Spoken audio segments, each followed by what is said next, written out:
இன்னைக்கு வந்து நம்ம ரேட் ஃபிக்ஸிங் பத்தி பார்க்கலாம். இப்போ ஒரு பிளவுஸுக்கு நம்ம வந்து பிகினரா இருந்தோம் அப்படின்னா நம்ம ஒரு பிளவுஸ்க்கு 10 ஹவர் ஒர்க் பண்றோம் அப்படின்னா அதுக்கு வந்து பெர் ஹவருக்கு நம்ம 40 to 60 rupees வந்து நம்ம சார்ஜ் பண்ணிக்கலாம்.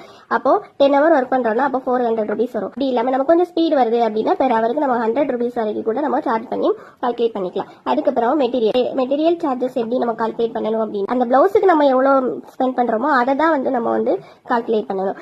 அதுக்காக நம்ம வந்து வாங்கின எல்லாத்தையுமே இதுல வந்து கால்குலேட் பண்ணக்கூடாது. ஏன்னா நம்ம அடுத்தடுத்த பிளவுசஸுக்கும் வந்து நம்ம அதை வந்து யூஸ் பண்ணிக்கலாம். அதனால இந்த பிளவுஸுக்கு நம்ம எவ்வளவு ஸ்பெண்ட் பண்ணோமோ அதை மட்டும் இதுல வந்து கால்குலேட் பண்ணிக்கணும். பிளஸ் ப்ராஃபிட் வந்து 200 வரைக்கும் நம்ம வந்து வச்சுக்கலாம். நம்ம ஒர்க் பண்ணது போக அது பிளஸ் ஒரு ப்ராஃபிட்டையும் நம்ம வந்து இது கூட ஆட் பண்ணிக்கலாம். நம்ம எவ்வளவுதான் பிளவுஸ் வந்து எவ்வளவு ரேட் பிக்சிங் கிளாஸ் பார்த்தாலுமே நம்ம போட தான் நமக்கு வந்து இந்த பிளவுஸ்க்கு இவ்வளவு நம்ம டைம் ஸ்பெண்ட் பண்ணிட்டு இவ்வளவு மெட்டீரியல் யூஸ் பண்ணிருக்கோம் அப்படிங்கிறது நமக்கு போட தான் நமக்கு வந்து எக்ஸ்பீரியன்ஸ் ஆகும். நீங்க வந்து நிறைய பிளவுசஸ் போடுங்க, போட்டு அதுக்கு அடுத்து நம்ம வந்து ரேட் ஃபிக்ஸ் பண்ணி நமக்கே அது வந்து எக்ஸ்பீரியன்ஸ் ஆயிடும். ஓகேவா?